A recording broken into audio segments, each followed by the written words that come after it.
말씀의 제목은 초대 교회의 개혁입니다. 사회 바다를 가보니까 제가 누웠는데 둥둥 떠더라고요. 둥둥 떠 있어요. 참 신기했습니다. 둥둥 떠 깔아앉질 않아요. 왜냐하면 소금, 염분 비중이 너무 높아가지고 깔아앉질 않고, 갈릴리 바다는 들어가면 빠집니다. 빠져요. 차이가 뭐냐? 갈릴리 바다는 물이 흘러 들어오고 흘러 나가는데, 갈릴리도 호수입니다. 나가는데 사이는 그냥 고여 있어요. 고여 있으니까 염분 농도가 높아서 물고기들이, 생물들이 못 사는 거예요. 너무 작아지고. 우리 옛말에 그런 말 있죠. 고인 물은 썩는다, 그런 말이 있습니다. 물은 계속해서 흘러야 합니다.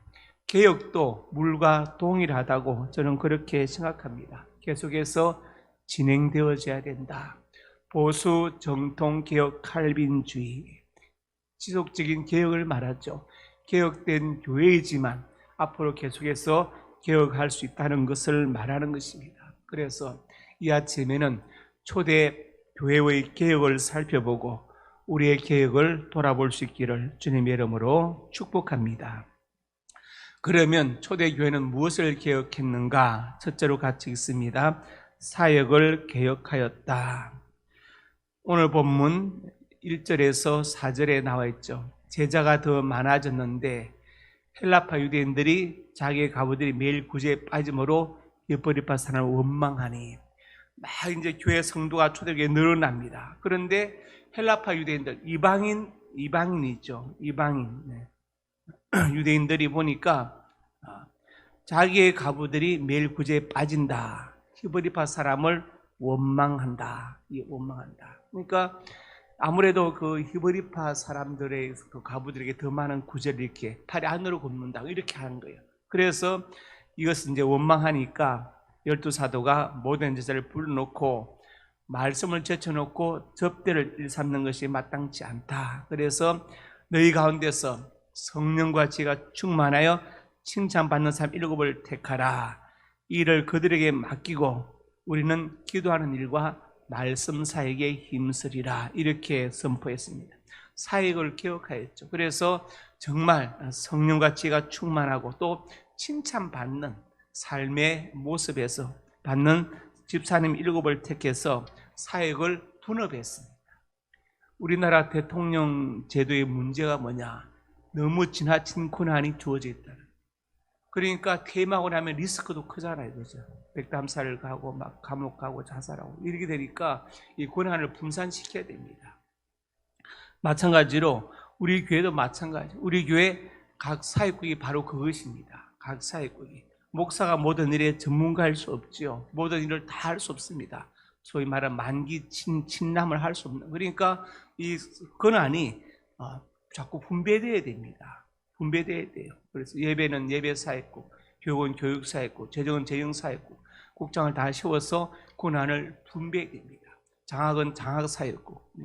지금 저는 장학 사역국에 전혀 개입하지 않습니다. 장학 사역국 자체에서 학생들을 선정하고 이렇게 하는 것이지 저는 개입하지 않아요. 왜냐? 충분히 그 일을 감당할 수 있는 능력이 다 되잖아요. 그죠? 목사 모든 걸 다 해야 되고 다 알아야 되고 그런 건 아니에요. 물론 다 그렇게 세심하게 신경을 쓰면 좋지만 꼭 그렇지만은 않거든요. 그래서 자꾸 우리의 권한이 분산되어져야 됩니다. 권력의 집중은 좋지 않아요. 그런 면에서 우리 장로교회 당회 제도는 참 멋진 제도예요. 당회 제도는 목사가 마음대로 모든 것을 결정할 수 없습니다. 그렇죠? 당회를 반드시 거쳐야 되고 은행 대출 받으려고 해도 당회 결의서가 제출되어져야 돼요. 그래서 당회 제도는 잘 운영하면 이건 참 정말 좋은 제도입니다. 좋은 제도예요. 그래서 당회가 잘 운영되어져야 됩니다. 목표는 하나예요. 교회를 위해서, 성도들을 위해서, 복음을 위해서, 하나님의 영광을 위해서 우리가 결정하는 거예요. 당에서. 이것이 거기에 유익하다. 그러면 당연히 하는 것이고 그렇지 않다면 그것은 부결되는 거예요. 그래서 저는 담임 목사의 권한이랄까 이거 점점 더 자꾸 나누어져야 된다고 생각합니다. 나누어져야 된다고 생각해요. 그러나 만약에 최종적인 결정을 내릴 때는 담임 목사 결정을 따라야 됩니다. 왜냐? 하나님께서 영적인 지도자로 세우셨기 때문에. 세워졌기 때문에. 예를 들어서 각 사역국장들이 계십니다. 그러면 예배사역국, 예를 들어서 예배사역국에서는 예배사역국의 국장이 결정한다. 담임 목사가 그걸 듣고 최종 결정을 할 수 있어야 돼요. 그렇지 않으면 담임 목사는 열 몇 명의, 16명의 상전을 모시고 있는 게 되잖아요. 그러니까 최종 결정은 담임 목사에 맡기되 특별한 일이 아닌 것은 각 사역구에서 결정하고 집행할 수 있도록 해야 되는 것입니다.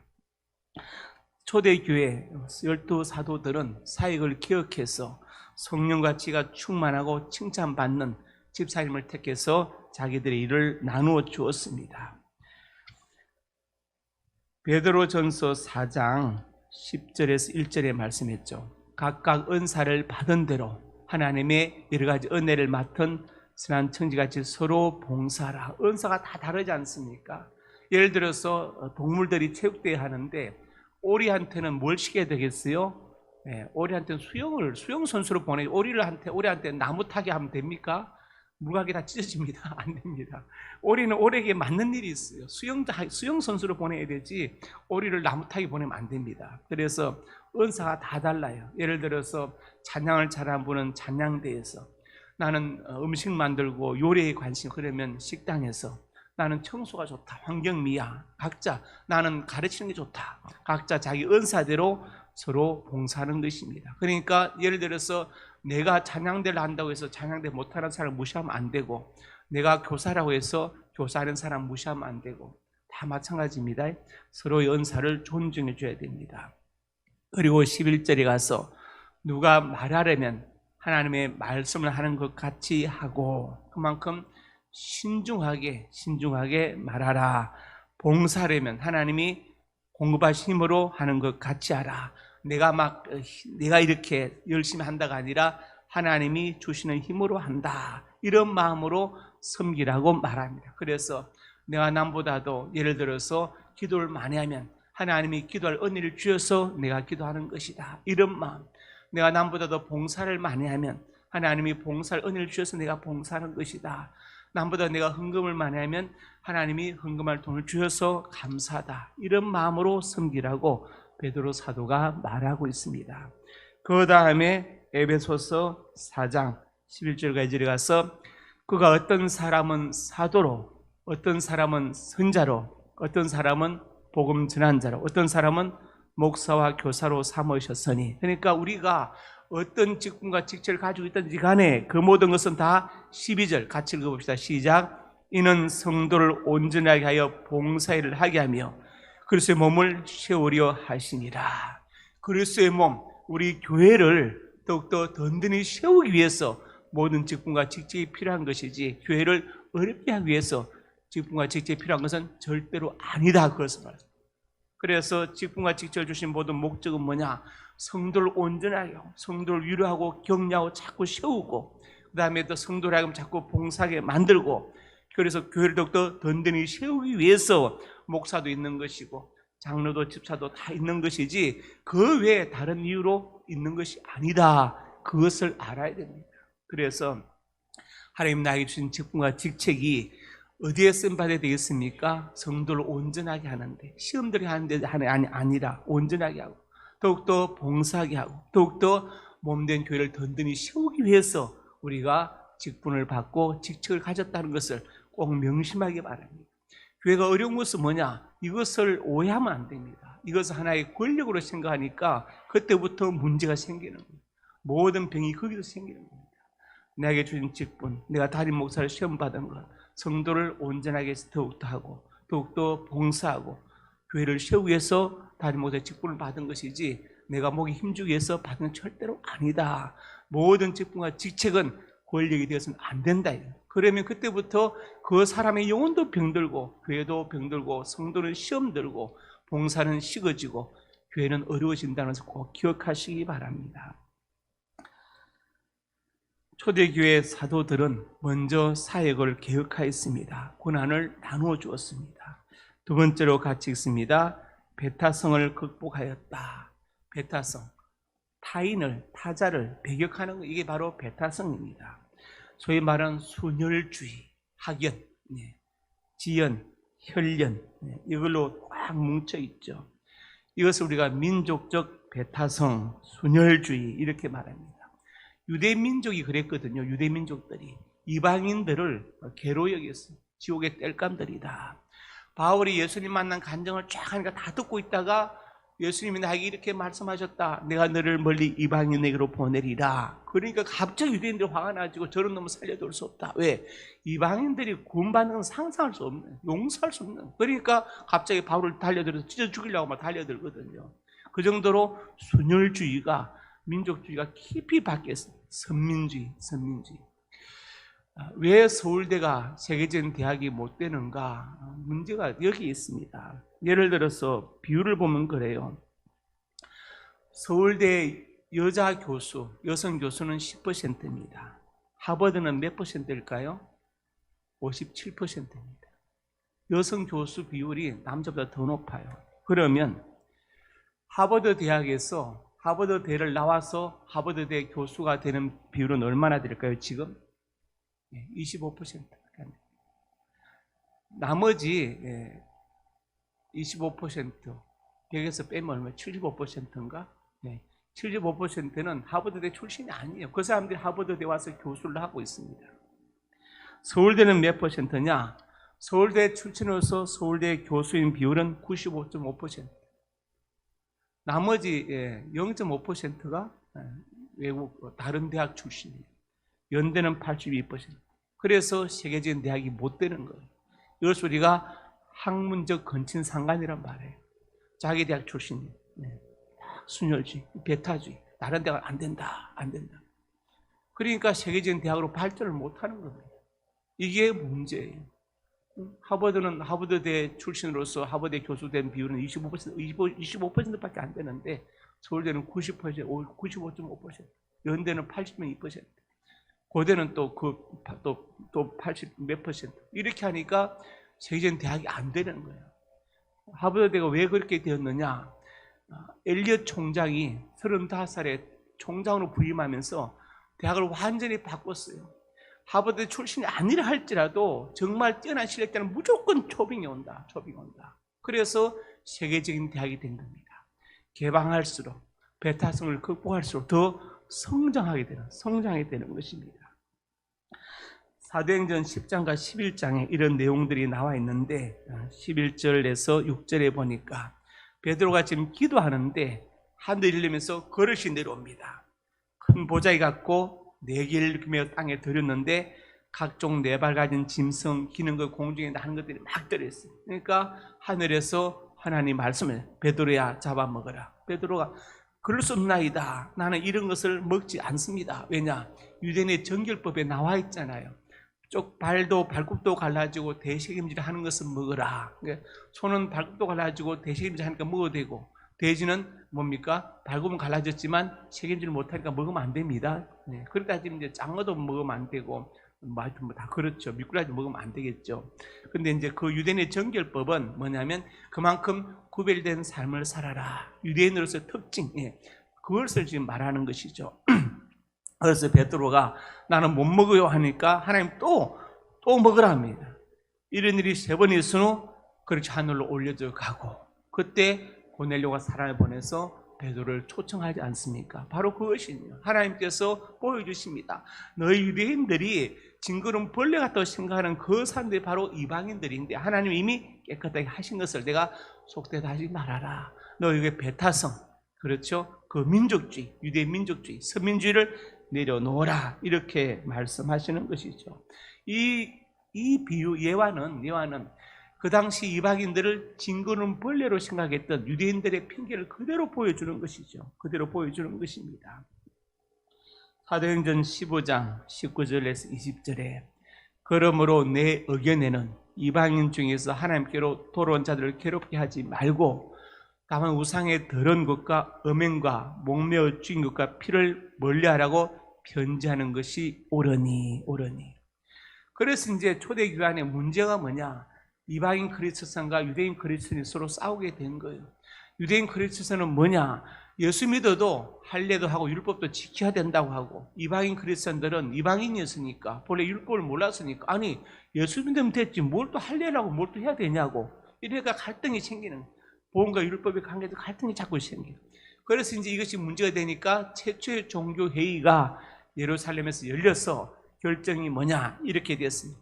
이방 중에서 예수 믿는 자들을 괴롭게 하지 말고 우상에 더러운 것, 우상 숭배 금지, 음행하지 말 것, 목매어 죽인 것을 먹지 말 것, 피를 멀리하라, 편지하는 것이 옳으니, 이렇게 네 가지만 정하기로 한 것을 볼 수 있습니다. 이것이 바로 최초의 종교회에서 결정된 것이죠. 이것은 뭐냐?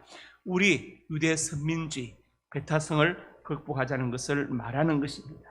그래서 이렇게 하고 나니까 우리가 사도행전 13장, 14장을 보면은 선교의 무대가 아시아와 헬라까지 점점 넓어진 것을 볼 수 있습니다. 점점 넓어졌죠.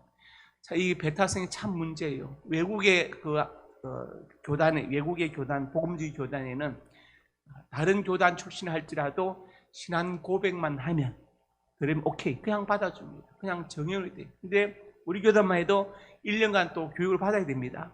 아무리 박사를 받고 와도, 아무리 그 사람이 보수적이고 복음주의 할지라도 1년간 교육을 받아야 우리 교단의 목사가 될 수 있어요. 이것도 문제죠. 그렇지 않습니까? 이것도 문제입니다. 총신의 전설적인 이야기가 있습니다. 김희한 총장님, 그분이 이제 교수로 왔을 때 그분이 교회사 역사신학 교수였거든요. 근데 외국에서 박사를 받아도 반드시 강수사 고시를 쳐야 돼요. 저도 강수사 고시 쳤거든요. 쳐야 됩니다. 신학자 총신대학 교수가 강수사 고시를 쳤어요. 그런데 어디서 떨어졌느냐? 교회사에서 떨어졌어요. 교회사 교수인데 일부러 떨어뜨린 거예요. 왜? 군기 잡느라고. 이런 걸 극복해야 돼요. 이게 총신의 전설로 남아있어요. 나중에 그분이 총장까지 됐지만. 그래서 이런 것을 극복해야 돼요. 비록 타교단이 할지라도 그분의 신앙이 바르고 신앙 고백이 바르고 그러면 그냥 받아주면 되는데 1년 동안 공부를 해야 된다. 이런 것도 배타적이죠. 배타성. 이런 것을 자꾸 극복해 나가야 된다고 저는 생각합니다. 초대교회가 두 번째 무엇을 계획했느냐? 배타성을 극복했습니다. 세 번째로 같이 있습니다. 복음진리 수요에 최선을 다하였다. 제가 항상 늘 강조하는 그 말씀이 있죠. 본질적인 것에는 일치를, 비본질적인 것에는 자유를, 그리고 이 모든 것에 사랑을. 그렇습니다. 본질적인 것. 복음 자체는 변할 수 없죠. 그러나 복음을 전한 방법은 예를 들어서 찬양으로, 연극으로, 영화로, 설교로, 문학으로 다 할 수 있습니다. 비본질적인 것, 이것은 자유를 줘야 됩니다. 그리고 본질적이든 비본질적이든 간에 이 바탕에 바로 영혼에 대한 사랑이 반드시 들어있어야 되는 것입니다. 복음 진리를 수호한다는 것은 본질적인 것, 이건 양보할 수 없습니다. 우리는 종교다운주의를 철저하게 배격해야 되는 것입니다. 고린도후서 11장 4절에 말씀했죠. 만일 누가 가서 우리가 전파하지 않은 다른 예수를 전파하거나 곧 너희가 받지 않은 다른 영을 받게 하거나 곧 너희가 받지 않은 다른 복을 받게 할 때 너희가 잘 용납하는구나. 다른 예수를 전파하거나 예를 들어서 뭐 동방 번개가 나타났다. 전능신교. 받지 않은 다른 영, 그 다음에 또 다른 복음 너희가 잘 용납하는구나. 이것을 분별하지 않고 그래 하고 마치 하와가 뱀의 미혹을 받아서 선악과를 먹는 것처럼 속에 대해서 따라간다는 것이죠.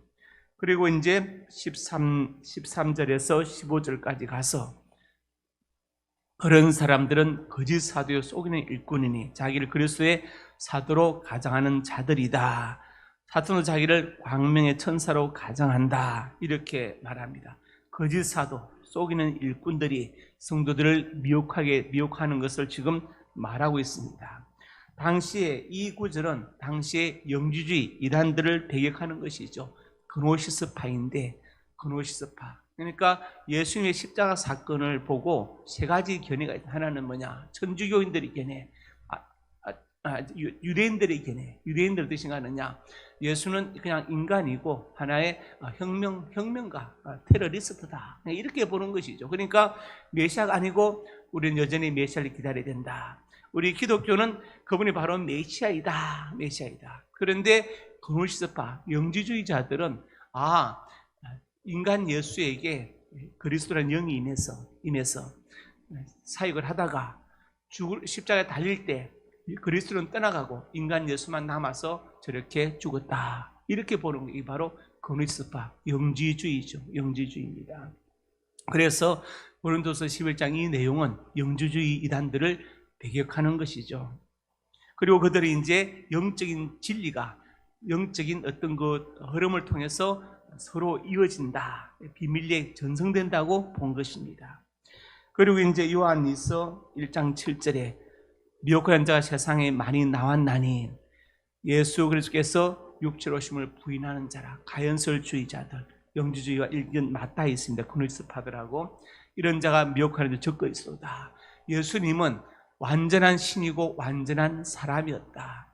꼭 기억해야 됩니다. 예수님은 참된 인성과 신성을 같이 가지신 분이시다. 갈라디아서 5장에 이렇게 말씀했죠. 여기 보니까 그리스도께서 우리를 자유롭게 하려고 자유를 주셨다. 종의 멍에를 매지 말아라. 그러면서 할례를 받으면 예수님께서 아무 유익이 없다. 할례 받아야 구원받는다면 그게 무슨 의미가 있느냐. 그래서 3절에 할례 받는 각 사람 다시 정언한다. 여러분 전체를 행할 의무를 가진 자다. 뭐 지금 못하죠. 어떻게 하겠습니까? 그리고 4절 같이 그럽시다. 중요한 구절의 시작. 율법 안에서 어렵다면 어디란 너희는 그래서 끊어지고 은혜 떨어진 자로다. 하나님의 교회 안상홍 정인이가 6월절 지켜 구원받는다. 갈라디아서 5장 4절에 그렇게 해서 어렵다 하면 얻으려고 하면은 그래서 끊어지고 은혜에서 떨어진 자라고 바울이 분명히 선포했어. 그러니까 우리가 더 이상 이제 율법에 매여서 율법을 지켜서 구원받는 것은 아니다. 아니다. 할례가 구원의 조건이 아니다. 분명히 말씀합니다. 그리고 베드로후서 2장에 가서 1절에 2절에 거짓 선자들이 일어났다. 거짓 선생들이 있다.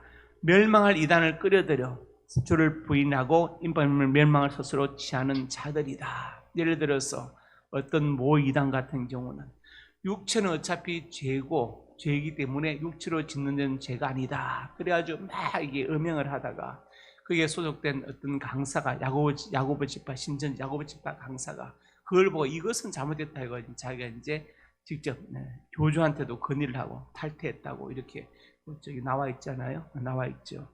육체로 짓는 죄는 죄가 아닙니다. 육체로 짓는 죄도 죄죠. 왜 죄가 아닙니까? 이렇게 교묘하게 옛날에 마치 박태선 씨나 문선명 씨가 했던 피가름 교리, 육체적인 관계를 가져야 진리가 서로 전수된다. 이런 이상한 교리를 내셔가지고 언명을 일삼는 것들은 다 잘못된 것들이다. 그것을 분명히 선포하고 있죠. 그리고 마지막으로 베드로후서 3장에 가서 먼저 이것을 알지니 말세에 조롱한 자들이 와서 자기의 정욕을 따라 행하며 조롱하여 주께서 강림한 약속이 어디 있느냐.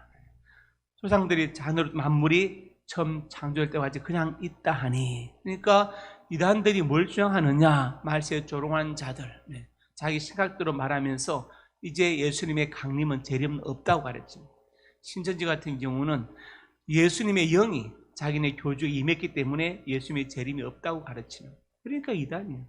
그러니까 이단입니다. 이단이죠. 바로 베드로서 3장이 바로 그것을 말씀해요. 그런 사람들이 있을 것이다. 그런데 거기에 미혹되는 사람들이 있으니까 문제가 되는 것입니다. 오늘 제가 3가지 말씀드렸죠. 초대교회 개혁, 사역을 개혁하였다.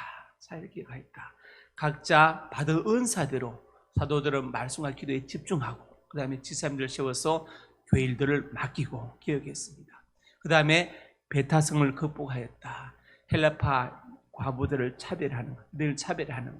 그 다음에 또 기타 등등 이방인들을 지옥의 뗄감으로 생각했던 이런 것들 극복하였다. 그리고 그렇지만 본질적인 것, 복음 전할 수 있는 최선을 다하였다. 이 개혁을 보면서 우리도 이대로 본받아서 사역을 더욱더 자꾸 개혁해 나가고, 비록 그 사람이 예를 들어서 어떤 교육자가 아니라 할지라도 그분의 달란트가 있으면 그 사람을 발굴해 써야 되는 겁니다. 써야 되는. 그 다음에 배타성을 극복하고, 그렇지만 복음 전할 수 있는 최선을 다하는 우리 교회 될 수 있기를 주님의 이름으로 축복합니다. 같이 기도합니다. 기도하실 때 수험생들 명단을 보면서 한번 기도해 주시고 제가 축도하고 자유롭게 기도하시기 바랍니다. 우리 같이 기도하겠습니다. 아버지 하나님, 수험생들이 기도합니다. 김민서, 김연재, 김윤재, 김종현, 박예원, 박주찬, 윤성은, 윤호영, 지정민 기억하여 주어서 이들에게 아버지 하나님 평안한 마음과 성령의 지혜를 주시고 기도하게 하여 주시고 열심히 공부해서 원하는 학과에 들어갈 수 있도록 하나님 진하게 문을 열어 주시옵소서. 이들의 공부가 하나님께 영광이 되게 하여 주옵소서.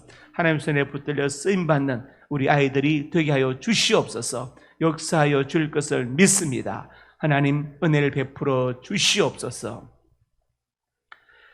이제는 우리 주 예수 그리스도의 은혜와 아버지 하나님의 사랑과 성령의 교통하심이 오늘 주신 말씀 초대교회 개혁을 보면서 그들이 사역을 개혁하고 배타성을 극복하고 복음진리수에 최선을 다함을 보면서 우리도 이렇게 개혁해 나가기 원하는 하나님의 사람들 머리 위에 이제부터 영원토록 함께 있을지어다.